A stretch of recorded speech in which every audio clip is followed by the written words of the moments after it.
Okay, so troubleshooting the FiTech system. I believe this is part number 30002.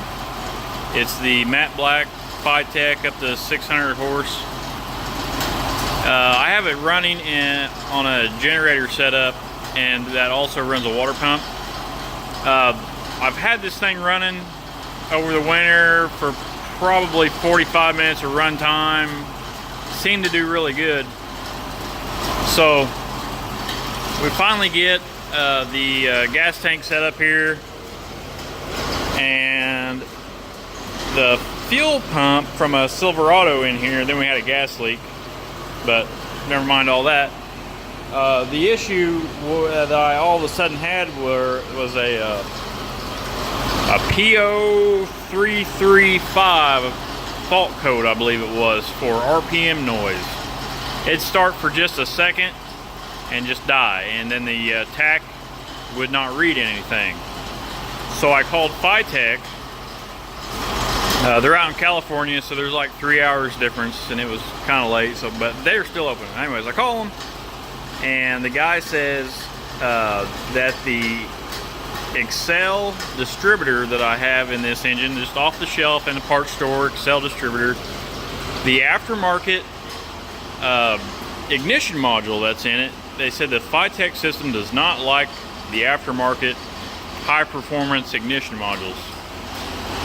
He said put a standard GM factory old stock ignition module in it, and to make sure that the blue wire labeled tach is not really around any of the plug wires or any of that. So okay, I run to the parts store real quick, get an ignition module, I throw it on here, and no change.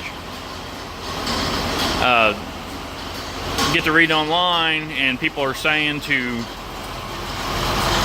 take the blue wire that's labeled tach and shield it and get it away from everything. Get it away from every other harness, every other wire in the harness. Now this wire is this one here. It has two labels on it. It says tach. It goes to the tach wire on the distributor cap. So I did that. I cut everything off the harness, the zip ties and all that, and the wire loom, and get the blue wire out, get it away from everything else, get the plug wires off of it, and it still won't do anything. At this point, I'm kind of losing ideas. One guy mentioned that the FiTech controller is not grounded well enough through the engine, so I added a ground wire. As you can see, just on the corner of that, I wasn't sure if it was good enough, and just ran it down to the block. No change, still no RPM, no tach signal. So the next thing I did was I have this harness just laying here, and all I did was pick it up and hit the button, and it's fired right up. I'm not really sure what's going on, but it's sitting here running now. It's been running for probably 10 minutes, waiting to see if it has any other issues, but I've set the idle at a target of 650 RPM, and right now it's hovering around that RPM pretty well. It's sitting here running smooth now. I haven't revved it up or anything yet, but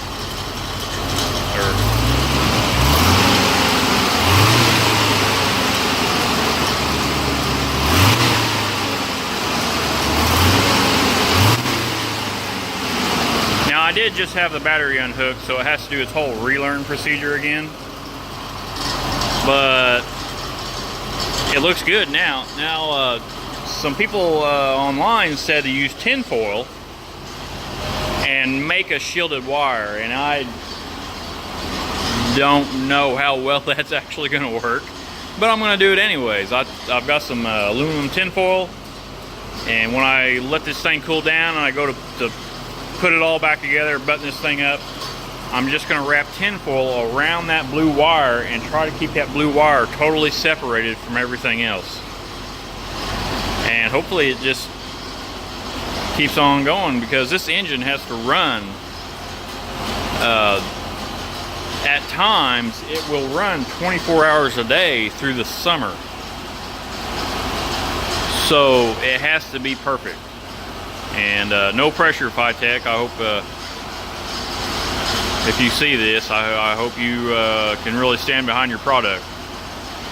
Now, this isn't with FiTech. I guess from what I was reading, the Holley stuff has the same issue. Matter of fact, I think the wire is still a blue wire on their system also, and they're saying that it's the same kind of problem. So I don't know. I can't say that it's FiTech only. Obviously, it's Holley and FiTech. So yeah, that's the troubleshooting that I found. If you have any other ideas on how to keep this problem from happening, let me know. Please comment. I will do any kind of updates whatsoever on what I have to do to fix this thing.